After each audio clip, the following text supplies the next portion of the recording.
Since there is absolutely no possible way that whatever I'm going to say in this review will make everyone happy, I'm absolutely okay if you call me a hater or a fanboy. Just maybe keep it civil. That's the only thing that I would ask for, but otherwise I'm okay with all the critics, because I actually have to point out one thing, and that's, I think, the problem why I'm not the biggest fan of the S8 coming from the S7.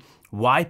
I think I'm just not the right type of consumer they are targeting to, because I'm a geek and I'm someone who's looking into a lot of flaws, and only already minor things can annoy me. And I just see some of these on the S8. And it's absolutely a great phone, and you will see this in the pros and cons. There are a lot of great things to talk about, but also a few things that annoyed me a little bit. But I think this phone is more focused towards the kind of mainstream user, or the people that use Samsung phones and like them a lot. After though using the S7 for 1 year, I'm not quite sure if I would like to use it one more year. But I would say let's just go ahead and talk about the design build quality. Okay, I want to just cover one thing. Of course, the size. Here with the S7, it's noticeably taller, but even though it has the bigger screen, at least nominally, it is actually thinner but also narrow, and that is great. But I still have to just point out one thing again. I think the S8 feels a little bit like a toy, and yes, this sounds very hard, but just look at it or hear it. This sounds solid, where this just sounds a little bit hollow, which was not the case on the S7, because this feels solid and this feels solid. And yes, I know a lot of people say it now, why would you do that? This is just a demonstration. I'm just trying to show off that it doesn't feel as hollow. And now a lot of people here are saying that they left a gap for the battery to expand when it heats up, and therefore this sounds hollow. But I think it's actually the glass itself, because this glass, the Gorilla Glass 5 on the back, feels just a little bit more plasticky than on the front. So something is different here, but that's just something I want to point out. But what is great is that it is super narrow. Like I said, on one hand, usability actually should be very good, but it's not quite so much, because due to the device being so tall, due to the 18.5:9 aspect ratio, it is also a little bit top heavy. It wasn't such a big issue because it's not as heavy as on the G6, but still when I typed, I was a little bit cautious, especially in one hand use. I most often used my hand just here to cover it up so it won't fall off, because maybe it wouldn't have happened, but the fear was there. Other than that, we have the glass. I like it still because it's quite grippy, so all is good here. But the problem for me is also that we have almost no frame on the side, which makes it just a little bit harder, because the glass on the sides here on the curves is a little bit slippery, and therefore I just was a little bit more cautious. Just something to want to point out. Otherwise, the buttons, I like that they are quite thin and they sound tactile quite nice, but the audio maybe is not that great, but the position is maybe not that great for gaming, because here I hit it sometimes, but it's not a huge issue. Otherwise, we have, of course, the fingerprint reader, and that's actually one other thing that I want to get to. And all the unlock methods that are here are, in my opinion, not ideal, because this one, I think a lot of people already have said that it's not convenient, it's not weird, but there is the iris scanner, and I have to actually say that one works quite good, but it's not a normal position, because I don't usually have my phone like this when I unlock, or I don't look at the camera so much. And the same goes for face unlock, where you then have to have the right lighting conditions, which is also the case for iris scanner. So whatever you use, so maybe the passcode or something like that, but I didn't find anything that I found to be convenient in normal use. Not the fingerprint reader, not the iris scanner, not the face detection. So that is just something to be pointed out. Otherwise, I don't really want to go all the way off, because you can see, of course, the camera, it is flush. You have, of course, the rest here, along with the microphone, SD card and SIM card tray. As I said already, the buttons here with nothing at all. I would wish there for nothing at all, because I triggered this Bixby button so many times by accident in my pocket, which is something that I don't even understand why. USB Type-C on the bottom with the headphone jack, yes, still there, and the very loud speaker along with the microphone here top right. We have still a notification LED, which is nice to see, but we also have always on display. I actually kind of dig it by now, so actually quite okay with that. So overall, I still have to say, in terms of design, it is nice, but it just has a few flaws, like the 18:5 aspect ratio. That doesn't really give me a benefit, because the extra content that I have in terms of height is something that I don't notice so much, because the device, even though it's 5.8 inches, feels like maybe 5.2, because you usually mostly look at this. Of course, and I said it's on the G6, if you use the landscape for video, it's nicer. Of course, in some aspect, in some situations, you will have the pillar bars, but that was not so much an issue. But the display also doesn't feel as big as it actually is to me. That's just something to put. But when we are already talking about this display, let me get into one thing that I would like to mention, because I'm using it at full resolution all the time, and I did not check anything else, because why would I buy such a high resolution display and not use it? But here's one thing that I want to point out. We have adaptive display, which is nice because we have even a color temperature control this time, even more granular with the red and so on. And I didn't have actually the red tint so much. I didn't really bother about it. But here we have AMOLED Cinema, basic photo, and basic. But the problem is, why don't I get here once again the color temperature control only on adaptive display? And the problem for me is that adaptive display, even though it is a very impressive setting because everything looks very poppy and very great, especially for videos, it's just not natural at all. We of course still have, due to the edge display, the distortions on the sides, which actually didn't bother me so much as they did on the S7 Edge, because the edge is just smaller. There is still distortion and color distortion on the sides, and we still have the reflections, but actually I have to say this time it didn't bother me. It's very bright with about 650 lux. Viewing angles are super stable, blacks are great, but what it also does to do, especially with the adaptive display calibration, is that a lot of darker situations in videos just get lost. Otherwise, it is a high quality display, it is a very impressive display, it is great, but I would wish for a little bit more granular control when it comes to this calibration, because it's just a little bit too much by these days. Because after using my Samsung Galaxy S7 for a year, I just think that, especially videos, especially my own ones that I know how they should look, just don't look right. But definitely every other content I definitely enjoyed a lot. Now let's get into the speaker.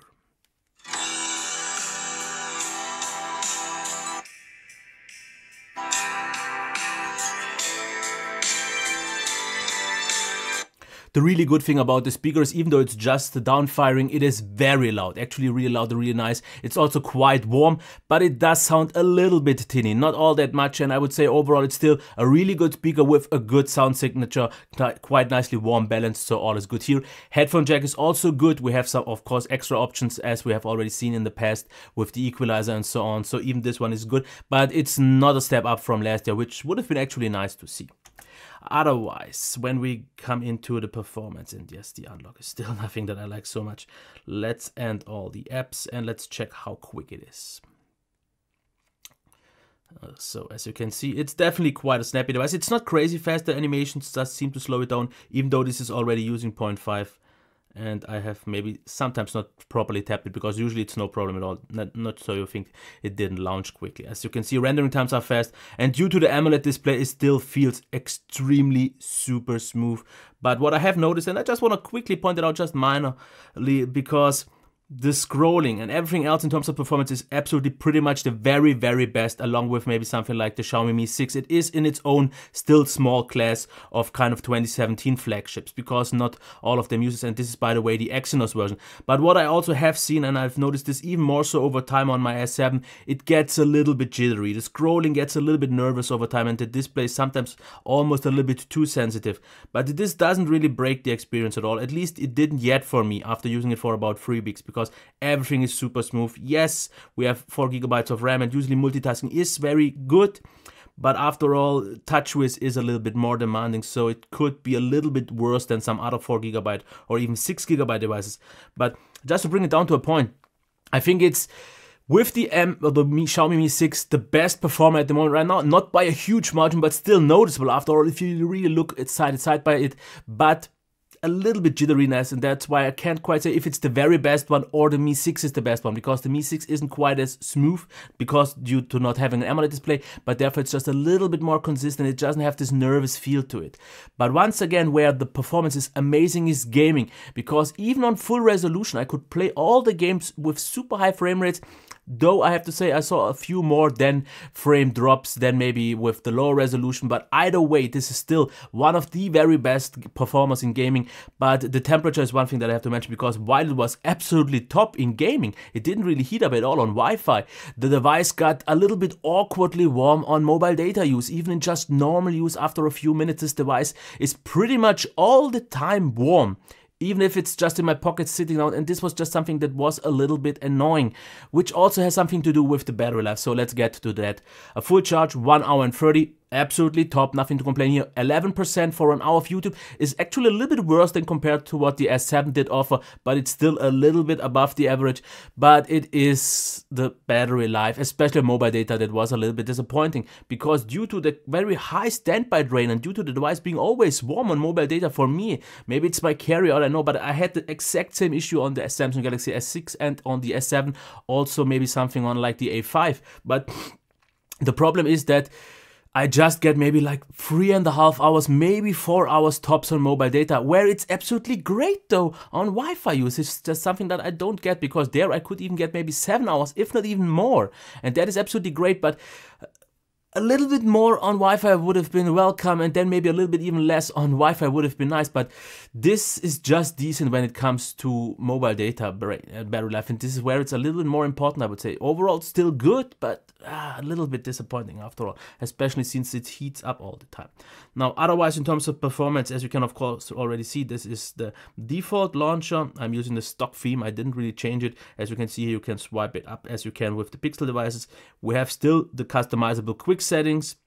We have the very powerful and really great theming engine. We have a lot of extra features, like for example, the one-handed mode, the gaming mode, dual instance. You have so many options, and I definitely like what we get here. I like the appearance. It is quite nice. Also, as you can see, of course, dual window, whatever. There is pretty much no feature that you don't get on this device. Of course, it comes also with a lot of bloat in hand, which is something a little bit annoying. So many tasks are running in the background, and with time it could be a little bit annoying, but it's not a problem. I still like the UI a lot. They could slim it down in terms of bloat maybe a little bit more, but I can't really complain. Maybe over time it will get a little bit more jittery as it is already now, but it's so minor that I don't blame it yet. But I guess I would have to see this over a few more months. But on the S7, my experience didn't really change, as so many other people said, over time. So I'm good here. So let's get into the camera. Start off with the selfies first, and as you can already see here, there is a lot of details here. It's very sharp and really nice, and the front-facing camera is definitely a huge step up, at least above mine S7, because I actually think mine was kind of broken, because mine didn't get anywhere close to these results. Very sharp. Of course, maybe a little bit more contrast sometimes would have been nice, but absolutely top results. And the same goes here also indoors. As you can see how sharp and how detailed it still is indoors with not the best lighting. And even video, in my opinion, was very nice. What is very good though, that we have autofocus even in video. As you can see, it works quite nice, but now it loses it again. And sometimes it's just not very reliable. So maybe not 100% perfect, but I still have to say it is a great front-facing camera. And the same goes for low-light pictures, because as you can see here, still maintains to be very good. Shutter times are fast. The autofocus, in my opinion, is the absolute best in class, without any doubt. These are low-light pics, and here, when we have some light, you can see what kind of great shots we can get. Highly detailed, and it's just the experience, in my opinion, that makes it one of the best cameras overall still, even though it didn't maybe improve a lot from last year, or some say it's even worse. But I have to say the pics are still great sharp, a little bit maybe warmer than reality, but I have to say it is the autofocus, the shutter times, that pretty much no existent shutter lag, that just gives me, at least, the very best camera experience, which is maybe even more so important, because maybe there are some cameras that can you give a little bit better picture quality, but they are usually slower or have some other issues, and I don't see any of these here. So I'm actually super pleased here, absolutely. And even more so on video, because the 4K video looks absolutely stunning. It's very smooth. It has a very high bitrate, as you can see, a very smooth transition in terms of bright light and so on, and then has the absolute very best autofocus in video, in my opinion. Very subtle, very fast. Yes, we have some little bit of some jittering then, you know. We also have quite a nice, as you can already see here, good image stabilization. There's also software image stabilization there, but it works just great. We have so many details here. The picture is so clear, so detailed. Absolutely right in terms of colors, and I think no one can really hold up to that camera in terms of video. I think it's the very best one from there are some close ones, like for example, I also like the Pixel a lot, but I just have to say I like this one a lot. So overall, as I have showed already, the camera is great, and that's why I would say let's get to the pros and cons. Here I have to point out the great in-hand feel, despite maybe not being all that great actually for one-hand use. It is very narrow, which is great because it's easy to hold on after all. Very impressive display. It is definitely great, it is a top-notch display, but the calibration by now I think could be a little bit more subtle. We have a really loud and good speaker, a good headphone jack, top-notch flagship performance without any doubt. The battery life on Wi-Fi at least was great. Then in terms of cameras, we have a great front-facing camera, a great low-light cam, a great main cam, and even a more so excellent video cam. And in my opinion, it's kind of the overall best camera experience. Now, what is not that great, and here I just have to point out that it feels a little bit like a toy, even though maybe a premium toy. It is slippery due to having almost no grippy frame. There is, in my opinion, no ideal unlock method, and that's actually quite a big bummer in normal use because it's just not convenient. The screen in actual feels more like 5.2 inches at best because you don't really have so much of that. And due to the aspect ratio, it's also a little bit slightly top heavy, but not as much as on the G6. The edge display is debatable because after all you have some distortions, but a lot of people like it, at least it looks nice. Ever so slightly jittery performance at times, but it's so minor and way less noticeable than on the S7, so for now I'm actually super fine with that. Awkward warm all the time on mobile data. That's just something that annoyed me because it felt like a BOP, and I'm not gonna say what this means unless you maybe seen what I saw on Twitter, then you know. Just decent battery life on mobile data and the value considering the cons. And this is what leads me just down to not really buying it myself, because last year I could get, because I liked the S7 a lot and I still like it because it had a premium heft and it had all the great qualities back in 2016.